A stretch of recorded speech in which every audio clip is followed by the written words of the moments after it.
बिस्मिल्लाहिर्रहमानिर्रहीम, अस्सलामुअलैकुम। मैं हूं अदील वड़ाइच।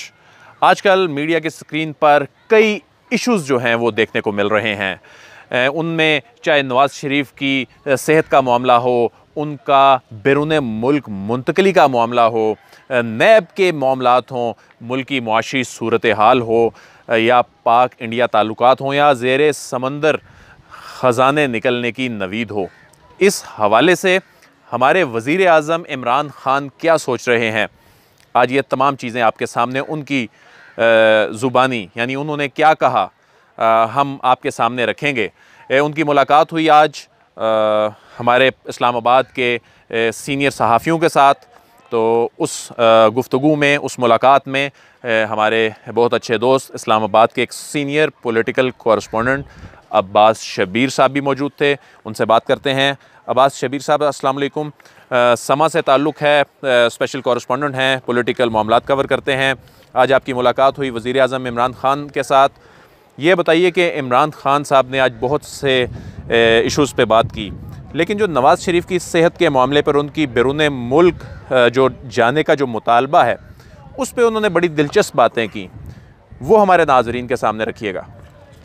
शुक्रिया दिल वड़ाइच साहब। आज इमरान ख़ान ने जो हमारे साथ 1 घंटे की मुलाकात की, उसमें वो तमाम इबाम जो थे, जो लोगों के सवालात थे, जो अपोजिशन के सवालात थे और जो आम बंदों के सवालात थे कि नवाज़ शरीफ इलाज की गर्ज से बाहर जा रहे हैं, क्योंकि नवाज़ शरीफ का मुसलसल ये मुतालबा है कि इलाज करवाना है तो बाहर ही करवाना है। यही रोना नवाज़ शरीफ रो रहे हैं। और इमरान ख़ान ने इस चीज़ को क्लियर कर दिया कि क्यों वो बाहर से इलाज करवाएं। क्या कोई कवानीन में तब्दीली करनी पड़ेगी नवाज़ शरीफ को बाहर भेजने के लिए? ऐसा क्यों किया जाए, क्यों करें?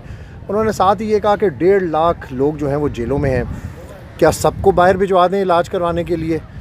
उन्होंने बड़ा क्लियर किया कि 30 साल हुकूमत की इन्होंने, 30 फैक्ट्रियाँ इन्होंने बना ली, इनके पास कोई एक ऐसा हॉस्पिटल नहीं इन्होंने बनाया जिसमें ये अपना इलाज करवा सकें। इसहाक डार बीमारी की घर से वहाँ पर है। उन्होंने कहा जी उनका दामाद था, वो भी बाहर चला गया, दोनों बच्चे बाहर हैं और कहते हैं कि हम पाकिस्तान को जवाबदेह नहीं है। तो ऐसा तो कतई तौर पर मुमकिन नहीं है कि नवाज़ शरीफ किसी भी सूरत बाहर जाएंगे इमरान ख़ान के दौर में, कि कोई NRO लेंगे। NRO को आज बड़ा उन्होंने क्लियर किया कि कोई NRO नहीं होगा किसी किस्म का। ये जो शोर शराबा चल रहा है, चीखो पुकार है, कंटेनर भी कहते हैं कि मैं देता हूँ आएँ इधर डी चौक के ऊपर, बिलावल रो रहे हैं, हर बंदा रो रहा है। क्यों बिलावल नवाज़ शरीफ की इतनी फेवर कर रहे हैं? करप्शन छुपाने के लिए नवाज़ शरीफ इलाज के लिए बाहर जाना चाहते हैं। अगर उन्होंने इलाज करवाना है तो वो पाकिस्तान में अपना इलाज करवाएं। यहाँ पर हॉस्पिटल्स हैं, कहते हैं कि मैंने हर फैसिलिटी का उनको बोला हुआ है कि उनको फैसिलिटी दी जाए। खुल के बड़ा ब्रेवली उन्होंने क्लियर कर दिया कि मैं किसी भी ब्लैकमेलिंग में नहीं आऊँगा। और ये जो शोर शराबा कर रहे हैं, पार्लियामेंट में तकरीरें नहीं करने देते, किसी भी किस्म की कोई ब्लैकमेलिंग नहीं चलने दूंगा। अब्बास शब्बीर साहब, जो NRO की बातें इस्लामाबाद के मुख्तलिफ हलकों में हो रही, बड़े बड़े सहाफ़ी जो हैं वो इस हवाले से बड़े कॉन्फिडेंस के साथ बात किया करते हैं कि जी बस जी मामला तय पा रहे हैं, नवाज़ शरीफ रकम देंगे और बैरून मुल्क चले जाएंगे। तो आज ये तासुर ज़ाइल हो गया? बिल्कुल, ये तासुर ज़ाइल हो गया।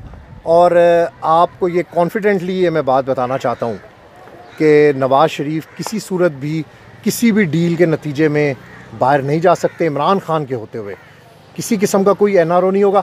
अच्छा अदील बड़ा सबसे मज़े की बात, ये जो एहतसाब कर रहा है ये नैब इस वक्त, जरदारी को, मुराद अली शाह को, बिलावल को, इन सबको जो बुला रहा है, इमरान ख़ान आज भी इस एहतसाब के अमल से मुतमईन नहीं है। अच्छा नहीं, लेकिन जिन लोगों के बारे में वो कहा करते थे करप्ट है, उनका एहतसाब हो रहा है, उनकी पेशियाँ हो रही हैं, सज़ाएँ हो रही हैं। नहीं, वो कहते हैं कि जी अभी बड़ी बड़ी मछलियाँ हैं, नैब तो उन लोगों को हाथ ही नहीं डाल रही। अच्छा, साबिक चेयरमैन नैब के हवाले से बड़ा उन्होंने आज क्लियर किया कि उन्होंने बड़े बड़े लोग, करप्ट लोग जो थे उनको छोड़ा है।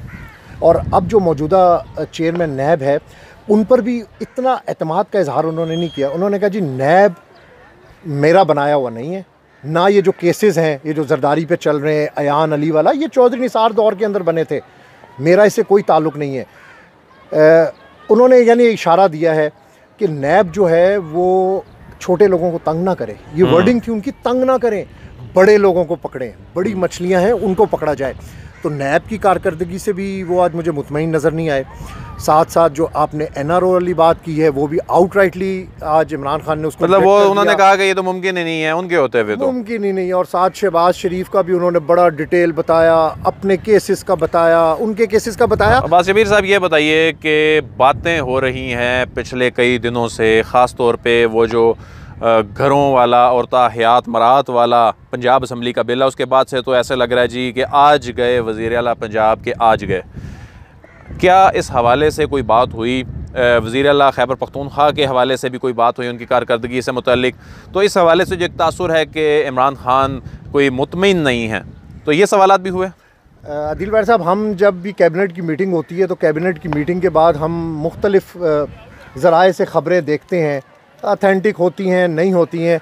आपस के अंदर अगर हम दो भी कहीं पे 4 लोग बैठे हैं तो नोक झोंक भी आपस के अंदर हो जाती है, लेकिन हम एक टीम का हिस्सा हैं। तो उस चीज़ को आज इमरान खान ने क्लियर किया कि कैबिनेट की मीटिंग के बाद ख़बरें आ जाती हैं कि इख्तलाफात हैं आपस के अंदर, ये हो गया वो हो गया। उसने कहा जी कोई इख्तलाफ नहीं है, मुझे अपनी वफाकी काबीना पर मुकम्मल एतमाद है। उस्मान बुज़दार के हवाले से बड़ा उन्होंने आज क्लियर किया, बड़े क्वेश्चंस थे उस्मान बुज़दार के हवाले से, क्योंकि मुसलसल टारगेट थे।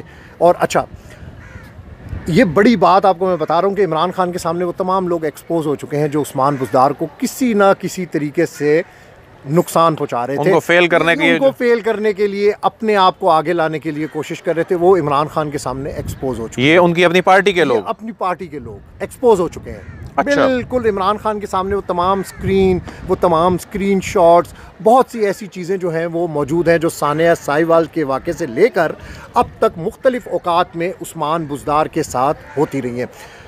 उस्मान बुज़दार जो बिल वाला मामला था जिसका आपने डिस्कस किया, वो ठीक है, इमरान खान का बड़ा सीरियस कंसर्न था उसके ऊपर, और उस्मान बुज़दार से उस चीज़ का उन्होंने इजहार भी किया है क्योंकि वो उसकी टीम का एक अहम हिस्सा है, वसीम अकरम है।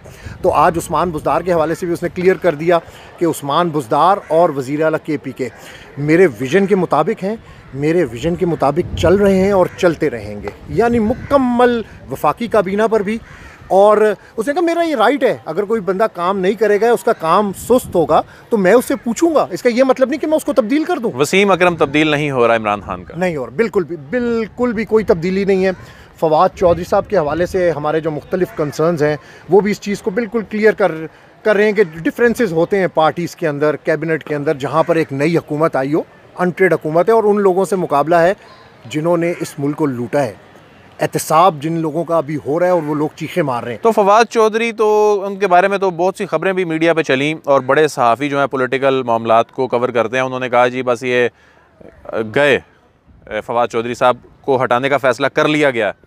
तो इस हवाले से भी हमारे नाज़रीन को बताइएगा। फवाद चौधरी कहीं भी नहीं जा रहे फिलवक्त। अच्छा, बिल्कुल क्लियर आज इमरान खान ने, यानी उन्होंने कह दिया, फवाद बैठे हुए थे साथ, असद उमर भी बैठे हुए थे, अगर वो ना भी बैठे होते तो जो उनका एटीट्यूड था और जो उनकी बॉडी लैंग्वेज थी अपनी कैबिनेट के हवाले से और अपने दोनों वज़राए आला के हवाले से, वो बड़ी क्लियर थी। आम आदमी को समझ जाना चाहिए, क्योंकि हम काफ़ी अरसे से इमरान खान की बॉडी लैंग्वेज को ही देख रहे हैं, उनके फेस एक्सप्रेशंस को देख रहे हैं, तो इंसान को समझ जाना चाहिए। बहुत से लोगों की ख्वाहिश हो सकती है उस्मान बुज़दार को हटवाने की, या वज़ीर आला KP को हटवाने की, या फवाद चौधरी को हटवाने की ख्वाहिश जो है वो कभी भी पाया तकमील तक। सुना प्राइम मिनिस्टर साहब जो हैं बड़ा एंजॉय करते हैं फवाद चौधरी साहब जब अपने सियासी हरीफों की क्लास लेते हैं TV पर आकर, मीडिया पर आकर, तो सुना इमरान खान साहब बड़ा एंजॉय भी करते हैं। आप मुझे बताएं कि फवाद चौधरी के अलावा अपोजिशन को टफ़ टाइम देने के लिए कोई वज़ीर है पाकिस्तान तहरीक-ए-इंसाफ? जिस तरीके से, जिस प्यार मोहब्बत से, जिस तिखे तरीके से फवाद चौधरी टैकल करते हैं वो इमरान खान को भी पता है और पूरी पाकिस्तान तहरीक-ए-इंसाफ को पता है। मुखालफत हैं, कुछ लोग चाहते हैं कि फवाद चौधरी हट जाएं। ये हम हर हुकूमत के अंदर होता रहा, जब से हम देख रहे हैं। कमर ज़मान कायरा, फिरदौस आशिकवान, हरीफों को आड़े हाथों ले लिया, सब कुछ हो गया, लेकिन हमारी मईशत का जो चैलेंज है, वज़ीर ख़जाना साहब भी इस मुलाकात में बैठे हुए थे, हमारी मईशत का जो चैलेंज है वो जिन काबू में ही नहीं आ रहा। उस हवाले से क्या उनका कॉन्फिडेंस लेवल था? वो कोई मुतज़लज़ल तो नहीं नज़र आ रहा था उनका अज़्म जो है? 2008 का रेफरेंस दिया, 2013 का रेफरेंस दिया, और नवाज़ शरीफ ने जो 5 साल उन्होंने कहा कि तबाही करके गए हैं, वो रेफरेंस उन्होंने दिए, फिगर्स के साथ दिए। हज़ारों अरब डॉलर्स के डिफरेंस हैं। मईशत तो कहते हैं कि इस सूरत हाल में हमें मिली है कि हमारे काबू में कुछ भी नहीं है। डॉलर ऊपर जाता है, लेकिन बड़े ऑप्टिमिस्टिक हैं और कहते हैं कि मेरी कोशिश है कि मईशत में बेहतरी आए और इस बेहतरी के लिए टाइम रिक्वायर्ड है। उन्होंने कहा कि ये इतना आसान काम नहीं है कि आप अपनी मईशत को ठीक अच्छा, करें। कुदरत भी मेहरबान दिखाई देती है और कोई ख़जाने निकलने की नवीदें भी सुनाई जा रही हैं। हमने भी इससे पहले अपनी वीडियो में एक तफसीली रिपोर्ट इस हवाले से अपने नाज़रीन के सामने रखी, उसकी आज इमरान खान साहब ने तस्दीक भी की। उससे मुतल्लिक खान साहब क्या कहते हैं, क्या एक्सपेक्टेशंस हैं उनकी? देखिए, एक्सपेक्टेशन तो बहुत हाई हैं, लेकिन अगर हम बात करें पाकिस्तान इंडिया ताल्लुकात की जो अभी रिसेंटली डेवलप हुए हैं, जो हालात ख़राब हुए हैं, उसमें इमरान खान ने बड़ा क्लियर किया। सबसे पहले तो मोदी के ट्वीट का जिक्र किया जो 23 मार्च पर आया था। उसके बाद उन्होंने ये भी क्लियर किया कि मोदी ने ट्वीट तो बड़ा कर दिया है, लेकिन अभी भी उनको पूरा यकीन है कि शरारत हो सकती है, नहीं है, और भारत जो हमेशा की तरह शरारतें करता है वो शरारत दोबारा ना कर ले। ये उनका बड़ा क्लियर विज़न था। और साथ उन्होंने ये भी कहा कि एक बड़ी खुशखबरी है, लेकिन ये जो मौजूदा हालात हैं इसकी वजह से जो हमारी एयर सर्विलेंस है उसमें थोड़ा सा गैप आ गया है इन हालात की वजह से।